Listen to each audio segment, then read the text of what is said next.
She messaged her ex during our anniversary dinner. That night, she whispered his name in her sleep, so I packed my things, left the key on the table, and walked away. I'm 34. I can still vividly recall the night we went to Harper and Vine. The warm glow of yellow lights adorned the space, reminiscent of the evening I proposed to Emily. I had made reservations well in advance, yet something felt amiss from the beginning. Emily smiled. Yes, but it lacked warmth. More like the polite grin you share with a neighbor in an elevator. Her gaze flitted around the room, avoiding me. When I inquired about her day, all I got was a brief, fine, with no inclination to elaborate. I tried to maintain some steadiness by ordering her preferred Pinot and the same bread we used to savor together. I made a few light jokes, but they only drew a quick laugh before her attention fell back to the table. We opened our menus even though we knew exactly what we wanted. I brought up a possible fall trip to a place filled with trees and serene trails. She nodded, but the arrival of our waiter shifted our focus, and we placed our orders. I turned my phone face down and pushed it aside, whereas hers remained close to her plate. Midway through the main course, it buzzed on the table and then again. Emily subtly angled her screen so I could see the name, Adam. Time froze around us for a moment. A small, intimate smile played on her lips. Something was shared in that glance. Her fingers danced over the screen as yet another notification chimed. She flipped her phone over, but her hand hesitated, lingering near it almost instinctively. When I asked if she was doing all right, she answered, "Yeah, work stuff." It was 8:45 p.m. on our anniversary, but I kept that thought to myself. I attempted to steer our evening back on track. We lifted our glasses in a toast to 3 years together. The light clink of her glass against mine once held significance, but now felt hollow. She set her glass down, her eyes drawn to the flickering candle. As we shared a meal, I inquired about a movie she'd been wanting to see. "Maybe next weekend," she replied, glancing at the time. I pretended not to catch on.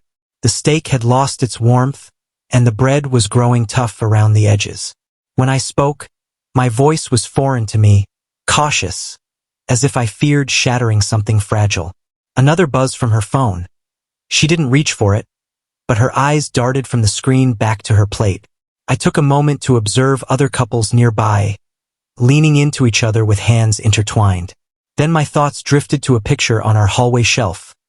A snapshot from outside the courthouse, her head resting on my shoulder, both of us smiling with our eyes. Where had that couple gone? When dessert menus were offered, she shook her head, saying she was too stuffed. I said no to coffee.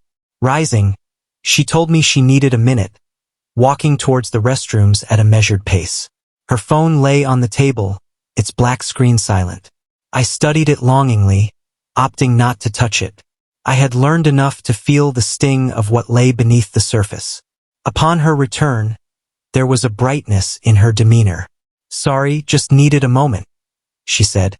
I settled the bill as we exited under the same bright patio lights that once felt like fireworks. The night air was cool, and she wrapped her coat tighter around herself. An old song played on the radio during the drive home, and she hummed along. I told myself we could talk in the morning, but the silence hung heavily in the car, streetlights streaking across the windshield like a reminder of time slipping by. Emily continued to hum softly, but I couldn't absorb the music. I could only sense the widening gap between us. Once home, she slipped off her shoes, thanked me for dinner, and said she was tired. A quick, practiced kiss on my cheek followed before she vanished into the bedroom, leaving her purse and phone behind. In the living room, I remained, letting the stillness wash over me. A wedding photo stood across the room, her laughing under sunlight, once my favorite, but that night, I couldn't bear to look long. I replayed our dinner. Polite exchanges, brief responses, the way her phone was angled. Deep down, I knew the truth. Eventually, I found her lying on her side, facing the window, her phone charging beside her. With a flick of my wrist, I turned off the lamp, the glow disappearing. "Good night," I whispered. "Night," she murmured back. Staring up at the ceiling, I felt a weight of unspoken questions lingering. Who is Adam now? Minutes turned into hours, as I tried to doze off only to see her reflective expression at dinner, those faint smiles that felt foreign. Finally, I turned towards her. She breathed steadily, and for an instant, I nearly convinced myself I was overthinking things, that this was all trivial. But then her phone gently vibrated against the nightstand. She stirred, her hand grazing the phone, pulling it closer without waking. A soft smile graced her lips before she drifted back into slumber. That moment struck me. Whatever world she inhabited, I had been excluded. Silently, I slipped out of bed and crept to the kitchen for a glass of water. The house lay cloaked in darkness, a weight heavier than silence lingering in the air. I sat at the table, emptily gazing ahead, questioning when love transformed into this. Silent dinners, unacknowledged truths, and hearts feigning normalcy. By the time I returned to bed, the clock blinked 1:47 a.m. I lay down carefully, trying not to disturb her. She had shifted toward the edge, even in sleep, drifting away. The remainder of the night turned into a series of disjointed fragments, every creak echoing loudly, each breath resounding too profoundly, and I couldn't find sleep. I watched the ceiling shift from dark to gray, waiting in vain for something that never came. That night felt colder, but maybe it was more than just the temperature. Maybe it was me. At about 2 a.m., she moved, rolling onto her back. Her fingertips grazed my arm, light and familiar. For a moment, I almost felt at ease until she whispered, "Adam." Those 3 syllables plummeted through the air, disturbing everything I had thought I understood. Turning my head, my heartbeat was steady yet burdened. She lay undisturbed by the weight of her words, while I was left contemplating the shadows dancing on the walls. A simple yet painful realization coursed through me. She wasn't truly mine anymore. Not really. Perhaps she hadn't been for some time. Morning broke with an unwelcome sense of clarity. Light filtered through the blinds, cold and sharp. I had not gotten any sleep. When I finally emerged, she was already in the kitchen, humming while pouring coffee, as though nothing had shifted in her world. Entering slowly, I observed her face. Her hair pulled neatly back, wearing that old sweatshirt she cherished. But my thoughts were occupied with that name. I inhaled deeply. Who is Adam? The coffee pot wavered mid-pour, and for a moment, she hesitated, setting it down to face me. "What do you mean?" she asked. I maintained a calm, even tone. "You were texting him during our anniversary dinner last night, and you uttered his name in your sleep." Her features shifted, searching for words that slipped away. "It's not what you think." I almost chuckled, not from mirth, but disbelief. "Then what is it?" Because from my point of view, it seems my wife has been in secret communication with her ex. She averted her gaze and then looked back up. "He reached out a few weeks ago, said he sought closure. I didn't tell you because I knew you'd overreact." Closure? That word soured on my tongue. "Emily, we've been married for 3 years. Whatever closure you required expired at the wedding." She took a step back, crossing her arms, looking for a gentler reaction from me. It wasn't meant to carry any weight. We just talked. Talked, a term people use to downplay wounds. I nodded slowly, as if in agreement with myself. "You smiled at his texts, Emily.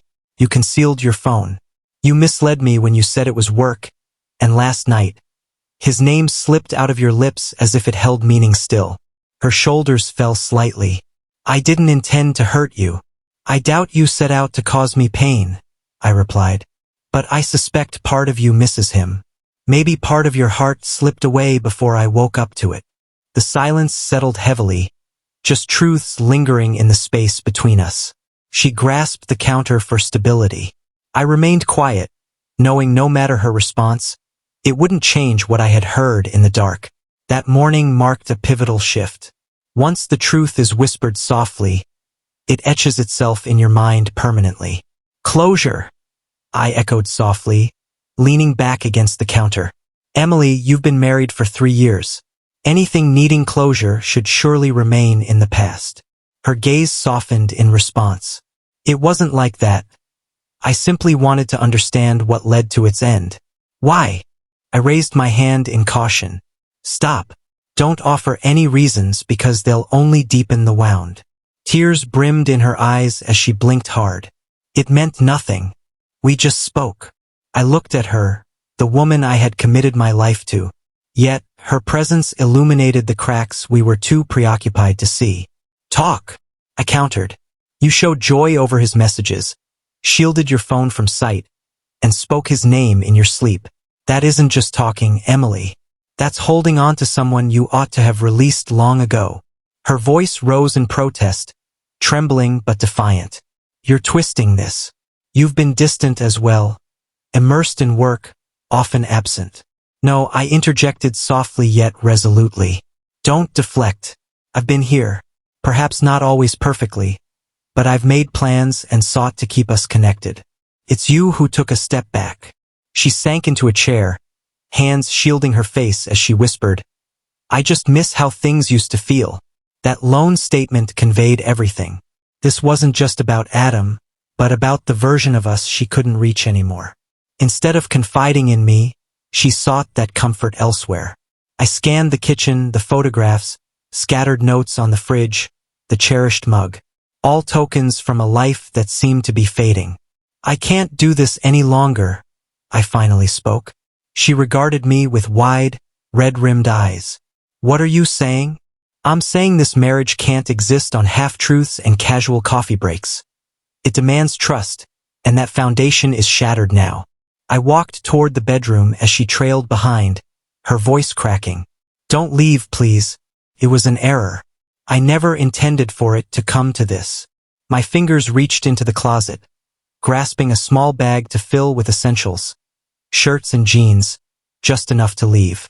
Each item stacked felt like yet another farewell I had not been prepared for. Please, she called after me again. I love you. I paused, looking back at her. Then you should have shared your feelings with me, not him. She extended her hand, but I stepped away. I felt no anger, just a heavy emptiness, born of having tried too long.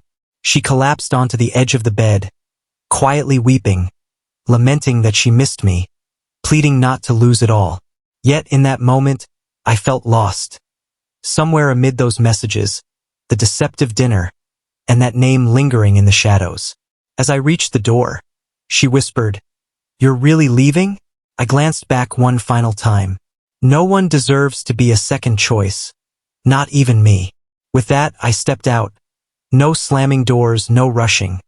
Simply finished. The following days dragged on, time losing its significance. I stayed with a friend across town. The apartment muted, just a couch and spare blankets.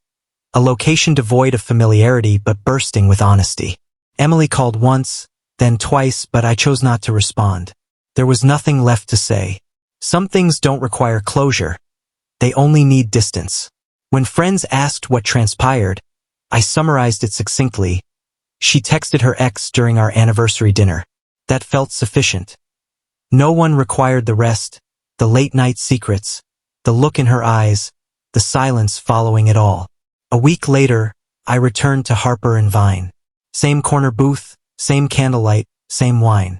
The notable difference was the empty chair across from me. For the first time, it didn't feel odd. It felt resolute. I watched the servers move between tables while couples laughed and leaned into each other. Once, I was among them, believing forever was a certainty. Now, I saw it more clearly. Forever depends on both being invested. I sipped my wine, allowing the memories to wash over me. Not to cling, but to let go. The night I proposed, toasting for the first time, how she used to gaze at me as if I was home. A soft smile appeared. Those scenes were genuine, but they were transient. I unlocked my phone, scrolling through old photos. Us at the lake, her laughter streaming as her hair danced in the wind. Our first apartment amid boxes and excitement. One by one, each photo disappeared, not out of wrath or punishment, but as forward motion. Every swipe felt lighter because grappling with pain honestly transforms it into clarity. Not bitterness, but understanding. Stepping out into the night air felt invigorating. I stood on the sidewalk, watching traffic flow, realizing I wasn't broken, just completed, and there's a significant distinction. My phone buzzed with Emily's message. 3 words, "I'm so sorry." I contemplated it for a moment before locking my screen and putting it back into my pocket. Some messages don't require responses. Silence can convey everything. That evening, I arranged a weekend getaway to a tranquil spot by the water. Not as an escape, but as a moment to breathe. The reality is, healing doesn't always equate to moving on swiftly. Sometimes it involves sitting in stillness and recognizing your newfound freedom. Free from the chains of waiting, wondering, and the pressure to prove your worth to someone who couldn't determine if you fit into their life. Emily may have erred, and perhaps she will regret it. One day she might find wisdom in her choices. But that chapter is no longer mine to tell. My journey is about knowing when to let go and doing so with grace, devoid of bitterness. If you had told me just a month ago that I would be sitting alone at our familiar table, feeling serene, I would have found it hard to believe. Yet here I am. Sometimes, love concludes softly, with a phone left face down and a name murmured in the quiet of the night. And sometimes, it takes precisely that to remind you of your own value. Thank you for being here until the end. Don't forget to hit that subscribe button and stay tuned for more stories.